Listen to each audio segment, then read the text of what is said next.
Oh, hey, I'm Anaka.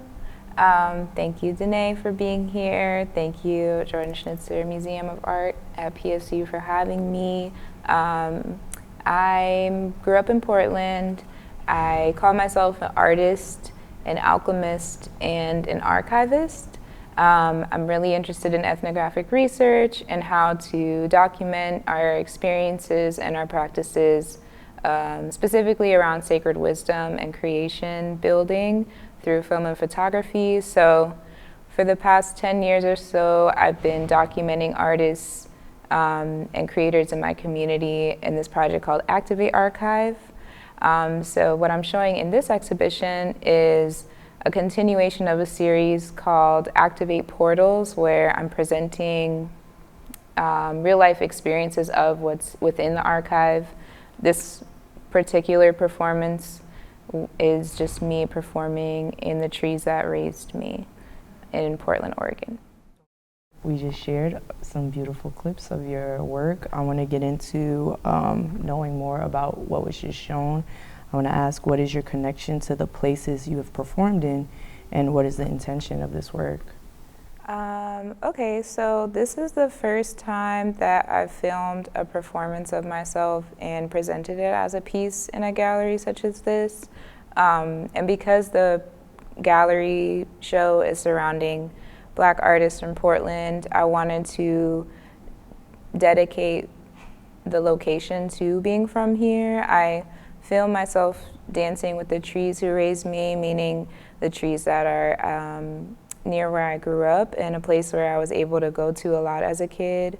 My grandmother, who was an amazing farmer and medicine woman and just overall amazing person, I grew up in her home, so I wanted to create something in the space that was an ode to my child self and also ode to my ancestors who raised me. And also an ode to the trees who raised me too, because they saw me grow up, which is pretty cool.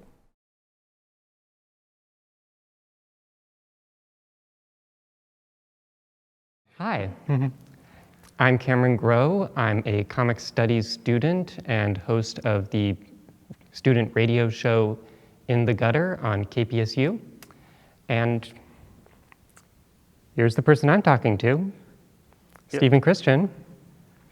How's it going? I'm Stephen Christian. I am a former Portland State pre-med post-bac student.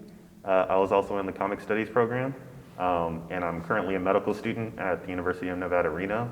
And I'm a AR developer and a comic book illustrator. So Stephen, my first question is, what brings you here? What brought you to art? What are the circumstances or the choices that got you sitting in that chair? Yeah, so it's a, I don't know, it was a journey. And I feel like every part of the journey that I had, whether it was, I was a former football player, so I played at the University of Hawaii and Oregon State, and I was a big, comic book fan. I used to love the Boondocks, anime, Dragon Ball Z, all that stuff growing up. But I wasn't like a big art kid. And so I ended up having hip surgery twice at the University of Hawaii, and I couldn't play football. That was pretty much like the big thing for me. So I just sort of just sat down when I was recovering. I was in a wheelchair, and I was just like, well, dang, if I'm not able to like run or anything, I need to like do something. I need to be active. And so, instead of like using my feet for stuff and my legs for things, I just said, how about like using my hands for things? And so, sort of like crafty and stuff. So I like started to explore what it would look like to be very active in a creative process. And I initially thought, oh yeah, I'm gonna just like make a cartoon and animate. You quickly learn that animation is a lot more labor intensive. It's a lot of drawing. It's a lot of stuff. And so I first started off with comics or visual storytelling, comics and sequential images, and then I slowly moved into the animation space. And so I always joke around that like comics is like illustration and stuff is fun, but it is a lot. It is a lot. And so, I ended up returning back to the field at Oregon State and then graduating. And when I went through this period of my life where I was trying to like figure out what it would be like to be like a regular person and not just an athlete, and not a professional athlete, just like, removing myself from the athletics, I instantly fell back into the creative space again, where instead of trying to learn how to do these things, it became a journey of how do I redefine myself through my art. And so this was during the time of the whole Oscar so white thing and all that, which I feel like it was like almost 10 years ago. And I had this idea of just like, I wanted to see the things represented in the world that related to me and the conditions that I've experienced, right? And so this is like pre-Black Panther, there was like no representation anywhere. And so I just sort of had a sketchbook, and I was still like looking for a job. I was like couch surfing, and I just said every single day I'm gonna just create a new, I'll render a new thing that speaks to my ideas, but then represents, visually represents, me.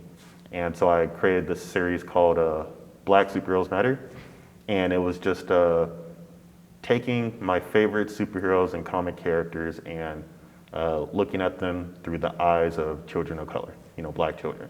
So it's just kind of just like Black kids cosplaying, getting their favorite stuff, right? And making these illustrations, and then this body of work went from one illustration to 300. And I think by that time I moved up here to Portland and got into like the pre-med post-bac, because I decided to randomly just say, hey, I'm gonna just try to go to medical school. And so Like you do. yeah, and then I was introduced to the comic studies program here, and then it became this idea of, okay, I'm pretty familiar with my art style, I'm pretty familiar with the mission of why I'm doing art, and then it was like, okay, what does it look like to try to use the art to tell stories and have an impact, and the work that you see behind me, that's the manifestation of that. Literally, it's my main character Roscoe that you see, he was the little boy that was cosplaying in those costumes, and so the journey and the idea of like actually coming up with a story to tell and looking at this world, it really started off from, what does it look like to have the kids that were cosplaying in those costumes go out into the real world and deal with the consequences of just existing in a place that doesn't, look out for their best interests.